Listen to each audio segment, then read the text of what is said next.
Afternoon. This afternoon I'd like to talk to you about social media. More specifically, how can PepsiCo build consumer attention through social media? I'll go into why they should do this first. There's two important reasons, I think. Afterwards, I'll explain a little bit about the tools they can use, or kinds of tools they can use, and which brand they should put on social media first. The first reason is quite inherent to the sector they're in. They're in the sector of fast-moving consumer goods, which means that there's a very high purchase frequency. People buy their products very often, and people most of the time don't even think about the product they choose. That's very different to people who buy a fridge or buy a TV. You investigate that decision, you look at products that are available, you know exactly why you want to buy that product. That's not the case for a fast-moving consumer good. It's more of an emotional connection you need with your consumer, so that when they enter the shop, they know immediately, I want a Pepsi Max, or I want a, probably not, but I want a Cola Zero, or something like that. That's why it's very important to build an emotional and personal connection with your consumers, and that's where social media comes in. Because social media allows you to communicate directly with your consumers. You can engage them in a personal conversation, you can talk to them, you can get to know how they feel about your brand. You can give them scoops, you can give them special content, you can show your affection for them by building an app they like, building games they enjoy playing all the time, being engaged with your brand. You can give them exclusive promotions, and again, that will also drive your brand, drive your sales, sorry. The main idea is, and this is quite a simple comparison, treat the relationship with your consumers like you would treat the relationship with your wife or your husband or whatever. Just make sure they feel special. But whatever you do stay believable and truthful. This is very, very important. People aren't dumb. If you treat them like just another customer, if you don't believe they are special to you, to your brand, they will leave as fast as they came to your brand on social media. You also need to focus on quality. This is very important again. If you're not offering good content, good material to your consumers, they will leave. It will be very tempting to go for quantity, to go for a lot of people, but if you don't have the quality, there's no point in going for quantity. Second reason I want to go into is data. My internet service provider knows very well who I am. They can contact me, they can call me, they can send me letters all they want.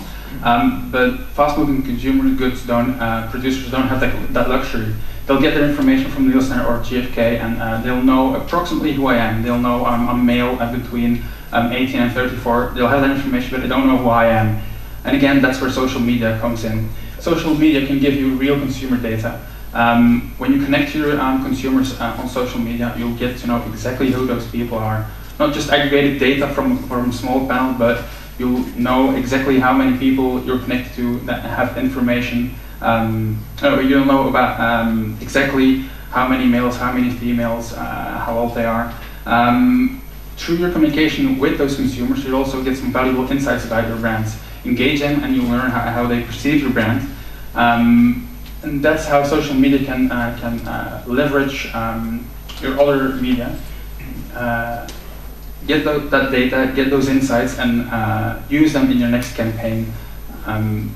Through social media, you'll learn how they see your brand, use that to make your next print campaign, make your next social effort, do whatever.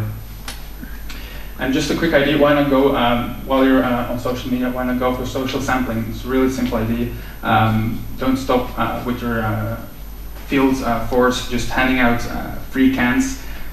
Give them vouchers to let your consumers give their friends free cans of soda so they can sample your product. You don't have to scale your field effort, but you'll be reaching a lot of people you weren't reaching before. Just quickly about the tools you can use. There's two parts to that. First off, you need to listen. You need to listen to your consumers first. You need to be where they are, and you need to listen before you talk. You need to know what they're talking about before you can go further. And you can be very sure that they're already talking about you, so you better engage them where they are. When it comes to talking, I'll go quickly into this.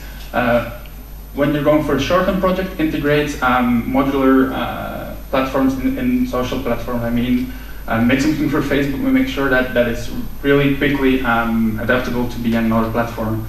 When you go for a long-term thing, make your own platform and integrate social media into that. As an added bonus, whenever Facebook rolls out its next wave of unannounced updates, your platform will still work. Maybe your integration won't, but you'll get that up and running quickly again. When it comes to brands, I'm suggesting Pepsi should go for Pepsi Max first and foremost. It's a young, popular brand, edgy, so it correlates most with people that are already on social media. The other brand I would choose is Lay's. It's another popular brand, and you need a large customer base to build your social presence on. Just quickly, I suggest that you have a clear strategy and identify your goals first. If you don't know how you're going to get where you're going, if you don't know where you're going first, and make sure social media is integrated throughout your organization. It's not just another department, it's really something that should be woven into your organization. And this is my final thought. Remember, we're just experimenting. We're just all finding out what social media can do for brands. So there's no harm in making a mistake every now and then. We're just scratching the surface, and we'll learn a lot more about how to achieve consumer retention through social media. Thank you.